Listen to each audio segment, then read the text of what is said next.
Do we have another SalesLoft-like incident on our hands? Looks like we may. Today, I'm going to dive into what we know about the ongoing investigation into a Gainsight incident leading to potential Salesforce compromise. All right, so let's go ahead and first start off with what do we know? Right. Salesforce put out a notification last night at 10:57 Eastern time. And this Salesforce notification essentially is communicating that they've identified some unusual activity with an application that connects into the Salesforce platform. The application they're talking about is a Gainsight published application. And Gainsight, if you're not familiar, this is like a CRM application, a pretty popular one at that.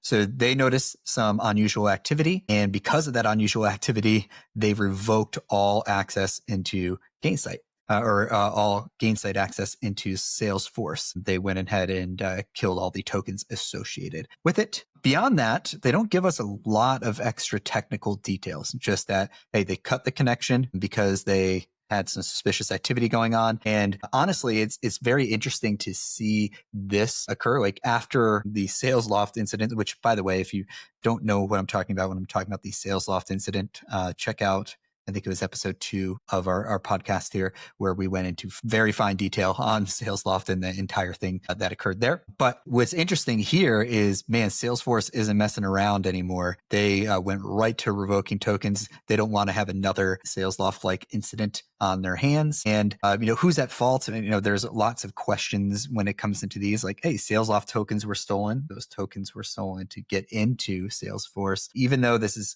feels more like it's on a SalesLoft side to protect those tokens initially. Salesforce themselves caught a lot of flack for that incident. And, some of that was rightfully deserved with their logging levels. But regardless, they caught a lot of bad publicity related to that event. So I guess maybe not surprising to see now how quickly they're taking action, and taking action so quickly that if we go look at Gainsight's own notification related to this event, you'll see, man, at 03 on the following day, right? So this was at 10 p.m. Eastern. Now 03. I'm not doing the time zone math here at the moment, but pretty quickly, they realized on the Gainsight side that Salesforce connections were revoked. They're not really sure what's going on, but they're down. And they identified that there was they identified through talking with Salesforce that their activity had been revoked, and to try to figure out why. But what this is interesting to me is this wasn't like a planned event, right? This wasn't like, hey, let's go talk to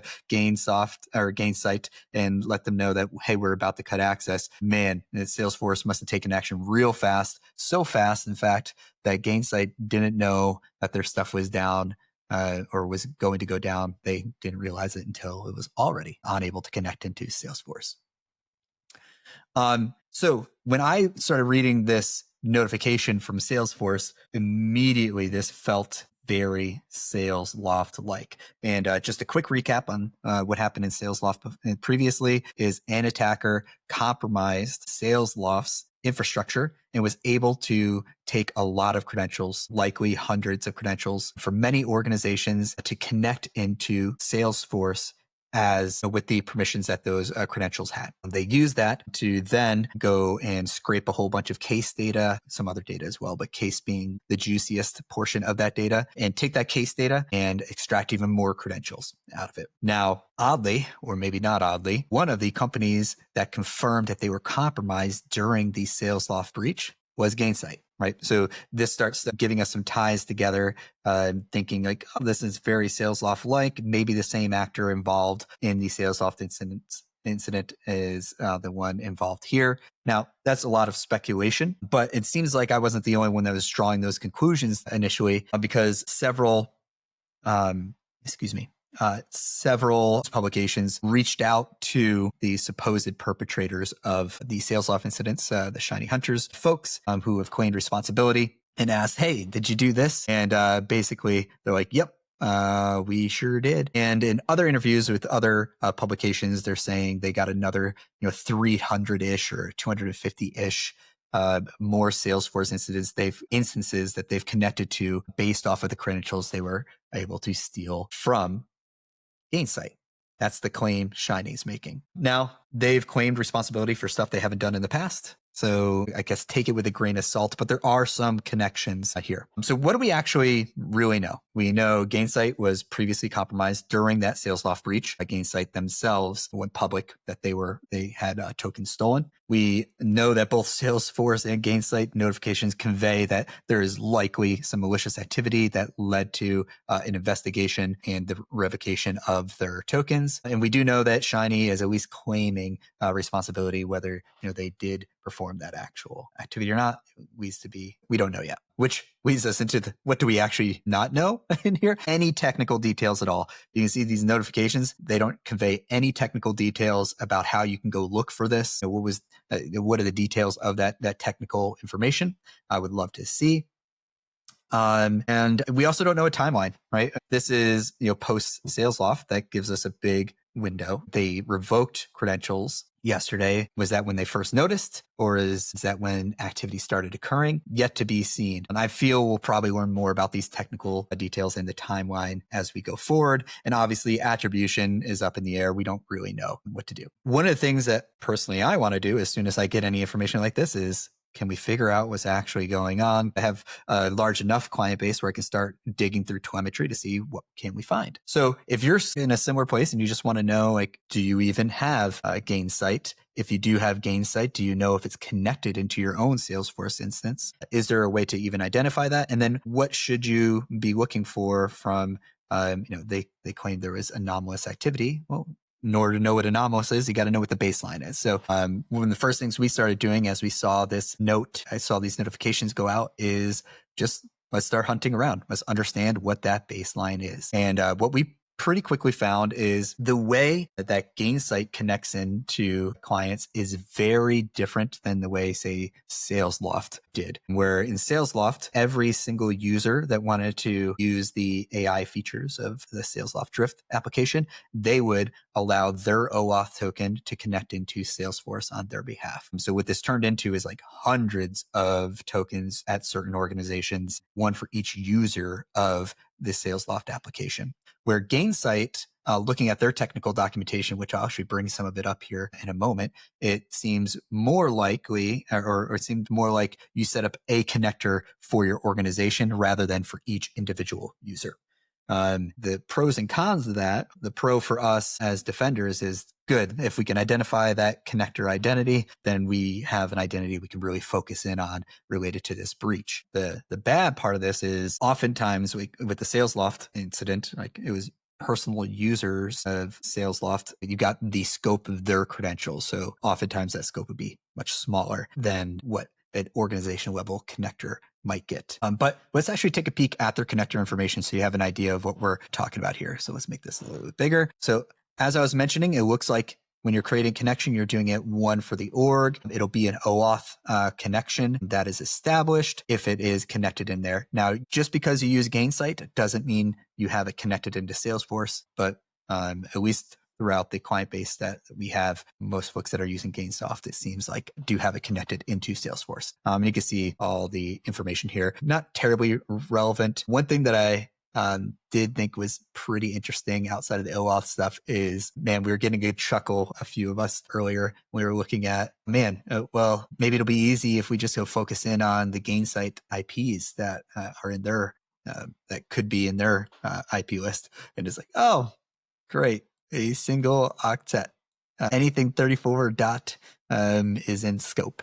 All joking aside, it does look like they're just giving a more private view of this, that you can reach out to Gainsight to get the list of actual IP addresses, not just the first octet. But man, this is super unhelpful. Right? Anything 3 dot, I guess I'll go see if there's anything 3 dot. All of these, through what we've been looking at, when Gainsight typically connects into a Salesforce instance, is always coming from AWS IPs. So when we start talking about that baseline, these are the IPs we've seen associated with Gainsight identities over the last 2 weeks to a month, and they're all AWS IPs. So one way, if you're just trying to find out, do you have a Gainsight connector? Well, go see if you see any of these IPs. These are likely their Lambdas in AWS reaching into, Salesforce or whatever type of instances they're using there. So these are the IPs we saw. The other part of this is What is normal usage? Normal usage for Gainsight, if we look over the last 30 days, probably could have winded this down. Maybe I will after this. But if you start looking at the types of events that we're seeing in Salesforce from Gainsight, it's all very much what you would expect to see. And most of it lines up pretty well with what is in their connector guide. The one thing I will say is the query API is very wide. You can do a lot of things with that query API. So understanding this is what typically happens in Gainsight. Now you want to look for anomalous things, right? So if you're seeing connections from anything that's not AWS, I would immediately treat that as suspicious. And if you're seeing actions that are not in this list, I would immediately be digging into those as well. Because the cool thing about non-human identities like this is they're very consistent. It's actually really easy to do anomaly detection on NHIs, on non-human identities, because of how consistent they are in the types of access they have and the types of actions that they perform. If you're in a situation like us where in the lack of technical details being given out by Salesforce and by Gainsight, if you want to just know if you're affected, this is how I would start. Get an understanding of what the baseline is, know what the identities are. This should at least help you understand which identities in your environment are associated with it, because that's actually a relatively hard thing sometimes with NHIs, is knowing what is that NHI associated with it. Maybe you get lucky and it's named, integration is the username or something like that. But a lot of the times it's just a random name or a GUID. And without that extra insight into what the typical actions are, you might not even know that that connector is associated with Gainsight. So find out your identities that are associated with it. You can use this information to help you out there, and then start looking for anomalies in access and activity. We'll be watching, I guess, like everyone else, what more details pop out on this over the coming days. And maybe we'll learn a little bit more about all these, and I'll do a follow-up, but highly recommend paying pretty close attention to all this. And in fact, let's do this. I am going to switch over to a different view. All right. Okay. So I wanted to switch over to a different view because if this is the same actor, maybe you can expect to see some similar things done. So let's talk about this part, the detection and hunting activities. Python user agents are a great atomic to look for. Tor IP addresses were seen in the previous incident with SalesLoft. So I'd take a peek at that. Also, maybe take a peek at some of these IPs up here, though I really don't suspect those would be reused.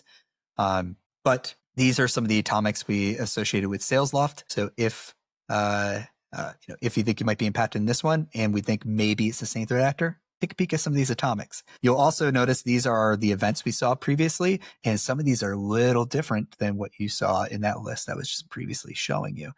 So keep an eye on some of these, particularly that unique query event and the bulk API 2. That's where the most damage is done. So keep an eye on those. And let's see, what else did we have? Some other signals. Yeah, just the frequency of bulk APIs, deleting jobs before they hit their normal timeout. It was something we saw a lot of before. They're grabbing case data. What was the SQL statement for grabbing case data? It looked a lot like this. Right? I don't want to go through all these again. Definitely watch this previous episode, which is where this came from, if you want to know more. But this should at least give you an idea of if it's the same actor or even not the same actor, if it's somebody doing some similar stuff or going after similar data. These are some things you might be able to look for within your own log sources to find that. Cool. All right. So I wanted to record a quick podcast episode today because I'm about to leave on my honeymoon. So I wanted to give you guys something to feast on while I'm gone. Look forward to talking to you all when I'm back. And thanks again. Peace.